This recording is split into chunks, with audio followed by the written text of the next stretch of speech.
Good day to you. You are welcome to this safety enlightening session. Today we shall be talking about why safety. Wow, that's a very interesting topic.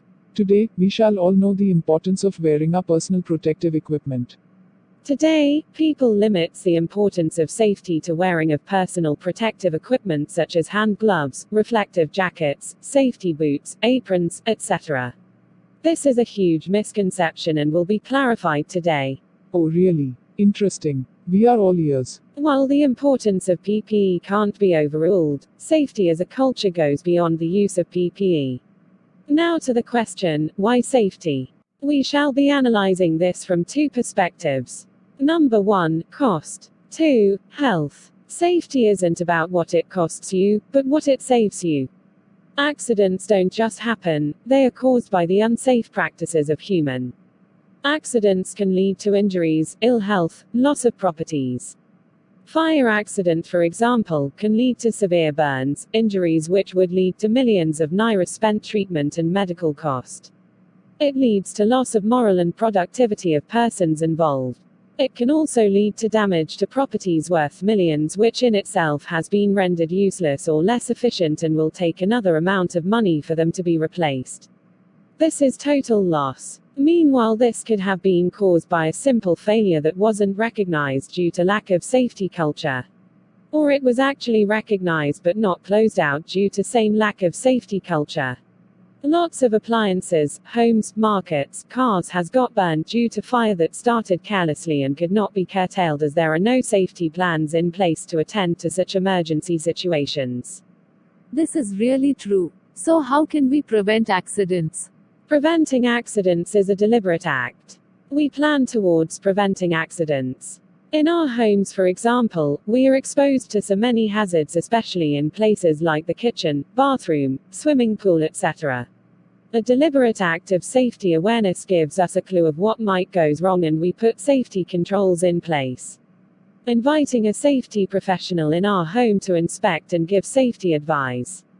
The implementation might cost us, such as getting the correct appliances, protection equipments, fire extinguishers, among other necessary precautions. This would in turn saves us from the cost of the consequences of not putting safety controls in place. However, implementation as little as always remember to cover your pot of soup to prevent ants, wall gecko from entering as it could lead to food poisoning. It can also be as little as telling your kids not to play in the kitchen. Training your family to switch off appliances when not in use. Cleaning the floor when it's wet as it could lead to slip and fall. These are just very few examples. So it means that failure to deliberately have good safety practices can cost us lots of money should accidents happen. Definitely. Meanwhile, hazards are everywhere, which means when you fail to practice safety, accidents are bound to happen. Now let's talk about the health effect of not being safety conscious. As we said, hazards are everywhere. And when we are exposed to these hazards as human, most times, it leads to ill health, sickness and spread of diseases. A good example is the COVID-19 pandemic we are facing right now, in which we are now being enforced to follow some established safety procedures to stay safe. There are basically two ill health effects, the acute effect and the chronic effect. The acute means the immediate consequences of an exposure to hazard, while chronic effect is the later effect of an exposure to an hazard, either due to its severity when it's happened or due to repeated unsafe practices of the same act.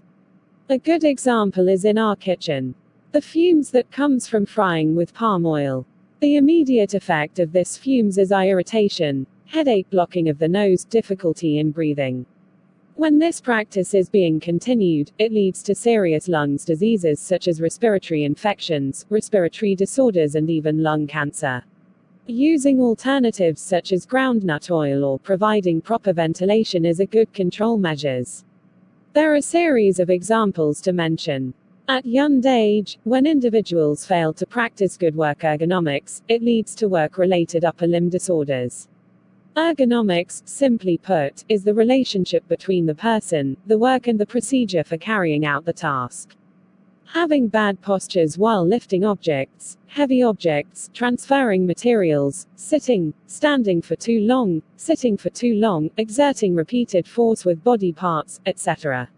All these accumulates together, and during old age, it tells on individuals and different illness start to come into existence.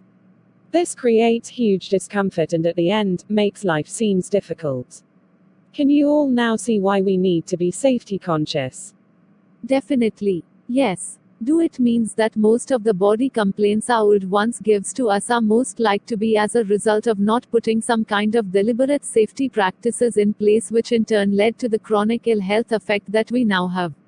You are very correct. Thanks for the contribution. And this is where we shall stop for today.